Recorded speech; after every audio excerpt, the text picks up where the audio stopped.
The 2026 Winter Olympic Games are now less than 2 weeks away, and the Canadian Olympic Committee is already looking ahead to the next decade of sport and investment in this country. The COC says its Team Canada 2035 strategy aims to make our country a top 5 nation in combined medal count from the Summer and Winter Games. The committee says more than $500 million in private investment is going to be spent on sport over the next decade.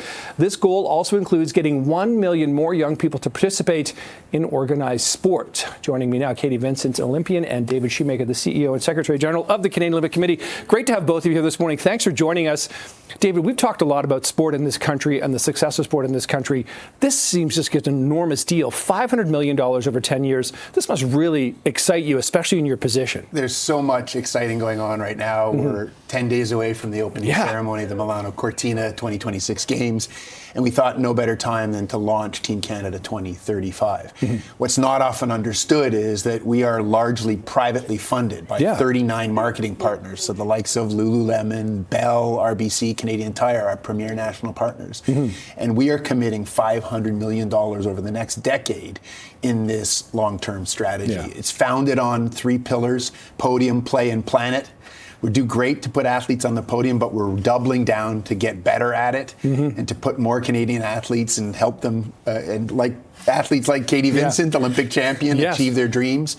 But we want to be a lot more intentional about the impact of that. And that's why we're preparing now to invest more than we ever have before in the impact that has in communities all around Canada to get 1 million more young people into sport.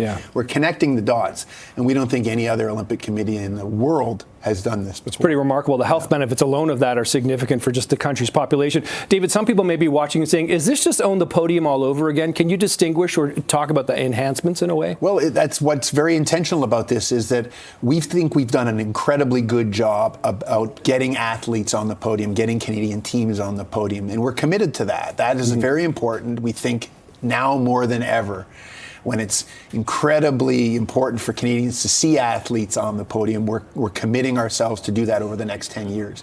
But what's especially important is that we're saying, well, what impact? It's not just for the, let's say, the 27 medals that we got in Paris, but it's for the impact that that has on countries. We've never thought about that before. An Olympic committee investing in communities, working with our partners, working with our national sports organizations, working on programs like Bell Starting Line, where we're getting newcomer Canadians into sport, lowering the barriers to access so that we can have a broader base of athletes all around the country participating. That's very novel for us. Novel and ambitious. And Katie, an Olympic champion, of course, in your own right. What, you're sort of in this different stage of your career now, but the kind of support that David's describing and this kind of emphasis on sport and supporting sport, what does this mean as an athlete now, and what do you think this is going to mean for athletes of the future? I think, as like you mentioned, it's about right now and supporting me on my journey to LA and maybe beyond. But I think the biggest part of, and what's so powerful about this is, 20 years ago, I picked up my first paddle at a canoe club. And today, somewhere in the city, someone could be jumping in their first swimming pool or passing their first puck. And that's going to lead to more moments like what I had in Paris and what will happen in Milan in a few weeks. And I think that was the powerful statement here. It's not just about the current generation. It's about building the next generation and ensuring that Canada is successful long term. How difficult has it been for you as an athlete to get the kind of funding, support, sponsorships, et cetera, prior to something like this? Could you talk us a bit of your way through that, Katie? Because it's let's quite face it, it's expensive to be an athlete of your caliber. It absolutely is, and I think it's a difficult journey for a lot of athletes, especially in sports where we're not on television and we don't sell out big stadiums. But I think what we connect to is the heartbeat of Canada, and you can go to a canoe club in Mississauga and I'll be there, and that's a really cool thing that Olympians have access to. Is we're in your communities, we grew up at your school, we're just down the road, and I think that powerful in the play point is so key to helping build that generation, and this investment is hopefully going to make that easier for athletes to come through that system and come out on top. Well, it's interesting, David, because in the news lately, and I don't want to talk about Ryan Wedding specifically, but Ross Rebliati mentioned the funding issues that Wedding was having as a snowboarder back in the day.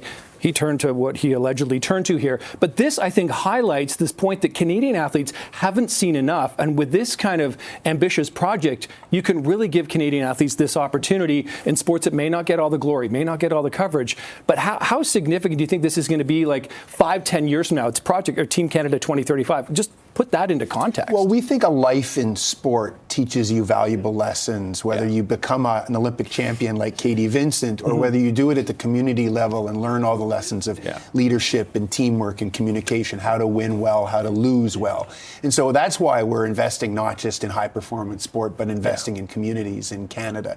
And we think that's incredibly important. Separate from that, we have partnerships around let's say, game plan, where we invest tens of millions of dollars in helping athletes with their transition programs, so that hopefully we don't see anomalies like Mr. Wedding appearing on the world stage. Yeah, no doubt about that. Listen, best of luck in Italy. I don't think we'll see you between now and then. Katie, good luck getting to LA in a couple of years' time. Pleasure meeting you this morning. Thanks for seeing you. David, again, good to see you. Thanks so much. Cheers. Thank you very much.